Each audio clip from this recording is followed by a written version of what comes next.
this deployment year, 2024 specifically, taught me, as a multi-decade Christian and a multi-decade pastor, even minister, like to trust in certain scriptures at a literal and practical Yes. level that I've only ever had to trust in spiritually or philosophically. And I believe that trust is still real, but it was just untested, And so, one of the verses that I clung to all year was from Psalm 121, verses 7 through 8. It says, the Lord your God is with you. He will protect you from all harm. He watches over your coming and going, both now and forevermore. All the flights, all the convoys, all the transports we did, every one of those was dangerous. Every one of those could have been the last. But, the Lord watched over us and we were kept safe. Another one was Isaiah 12:2 says, surely God is my salvation. I will trust and not be afraid.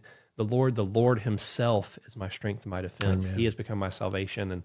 And many times I spent in the bunker while the air raid sirens are going off, just quoting that scripture out loud to myself and whoever was sitting around me, just trusting in the Lord that he was our defense, that he was our salvation. And then, of course, the big one's Isaiah 54:17. Always believed that verse spiritually, but got to witness it in reality.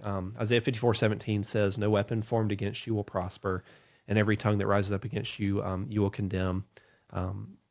This is the vindication this is the heritage of the servants of the Lord. Their vindication comes from me, declares the Lord. And after our first several attacks, and we all came out of those attacks fine, I just began to record them. And I just felt like I'm supposed to keep a record. And that wasn't a fun journal to keep. Over our 9 months in theater, my units were on the receiving end of over 140 attacks over about 280 days. And every one of them, I was able to record how that attack was thwarted or didn't work or was a misfire or landed in an open area where no one was harmed or whatever.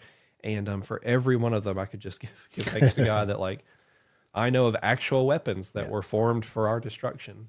And praise be to God, not one of them prospered against us.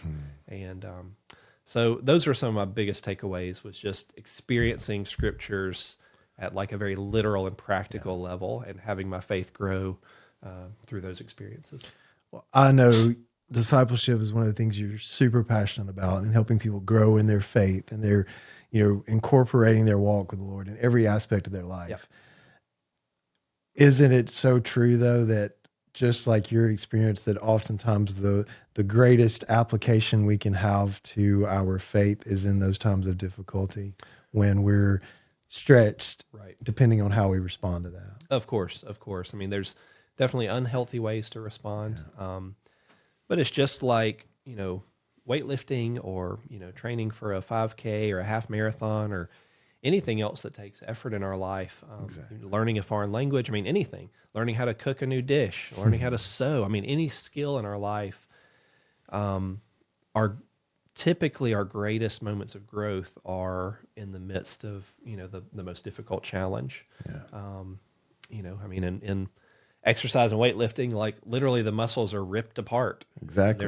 They're knit back together while we sleep and while we rest. And it's often in the challenge and in the struggle and in the difficulty that we have the opportunity for the most growth.